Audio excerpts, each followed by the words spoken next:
Hi, it's David Schwartz with Herb Berman for TOS50.com, the other side of 50. We were just talking about the fact that you may be fearful that we may be going back a little bit, back to what you saw in the 70s. The question I have for you is, with the renaissance that you just articulated, that took place from the 70s till today, we're in pretty bad shape today financially, fiscally. Does it give you hope based on history that we can get out of this mess that we're in? Yes, but there has to be a very serious effort to address the issues that are gnawing at our fiscal propriety.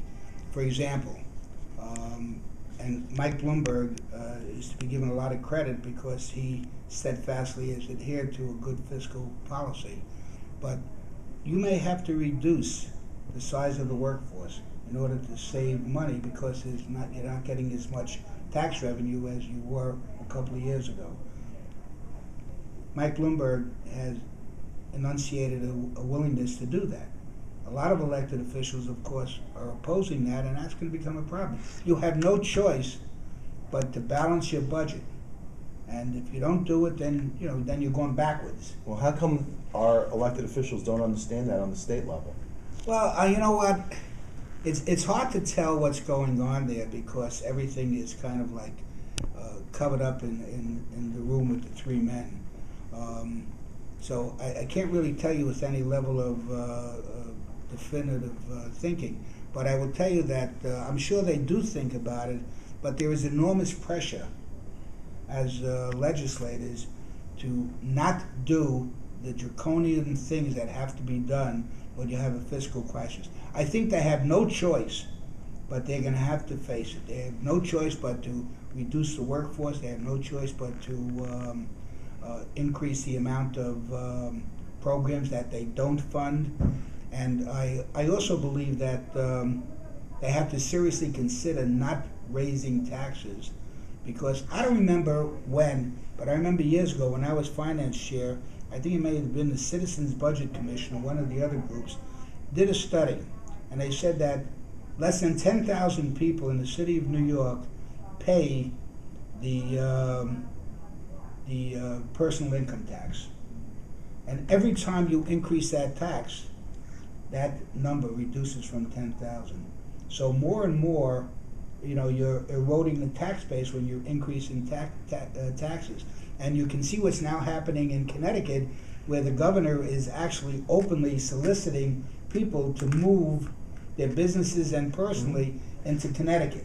And that's exactly what's going to happen, because you have fax machines, you have computers. You no longer have to necessarily live or work in the middle of the city of New York in order to do business.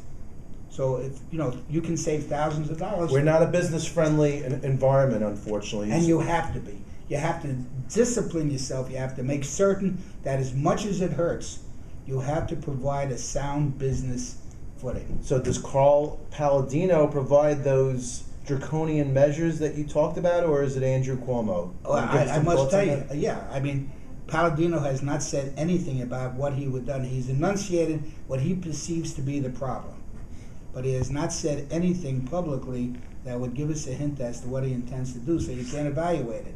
It's easy to criticize. It's much harder to be productively coming up with ideas. Andrew Cuomo has come up with some ideas. I think that he so far has shown to me that he's more likely to be willing to do what has to be done in order to save our state. Do you think Andrew Cuomo wants a Republican state senate or a Democratic state senate? Well, I have a personal belief that when you have splits in government, the end product is usually better because people are compelled to sit down and negotiate. Now, in the city council, when I was in the city council, we didn't have that. We were overwhelmingly Democratic. But we had geographical differences, and the geographical differences were very significant. The legislators from Manhattan usually were in opposition to many of the items that those of us from Brooklyn and Queens were in favor of, etc. So in order to pass legislation, we would have to negotiate. Invariably, there was a better product as a consequence. Didn't Brooklyn and Queens have their own little turf war when you were in the city council? Yeah, certainly, but in the long run, it worked out better for me anyhow. They, when Tom Cute, the previous majority leader, retired, then we had to elect a new majority leader that ultimately became the speaker, and Queens and the Bronx entered into an affiliation, and Brooklyn and Manhattan entered into an affiliation, and the Brooklyn and the Queens Bronx team supported Valone and Mike DeMarco, and the Brooklyn Manhattan team supported Sam Horowitz and Herb Berman, and we lost to the Queens group by 1 vote. Actually, in the long run, it was better for me because I ended up going to that position nevertheless. And Peter Valone, to his everlasting credit, never tried to influence me or anything. And as long as I was upfront with what I was doing, and as long as I spoke to him and I brought him up to date, he was terrific. He was supportive. He permitted us to be creative. We hired some incredibly creative people. Many of them are still there. And it was just a glorious opportunity to be a productive legislator. I had to jump backwards because that was an historical moment when Peter Valone, because everyone thought Sam Horowitz was going to become the majority leader. We kind of Speaker, yeah, but we kind of got the day before found out that some guy who would promise his vote to us actually was not going to do it. Right. And but you know what? I know that Peter Valone, I continued on as chair of the Education Committee. Sam Horowitz continued his chairmanship. There was no vindictiveness. We shook hands and we went on to become, I think, an incredibly productive legislative body. And prior to that time, people would look at us and laugh and say that, I remember, what's his name, Henry Stern always used to say, that we're not even as strong as a stamp because a stamp at least leaves a mark.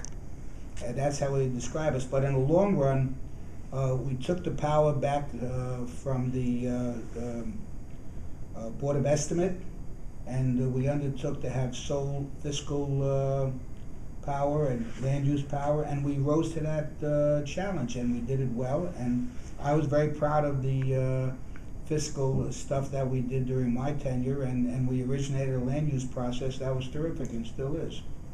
We're going to have one more part with you, and we're going to talk about what's going to happen in the current elections.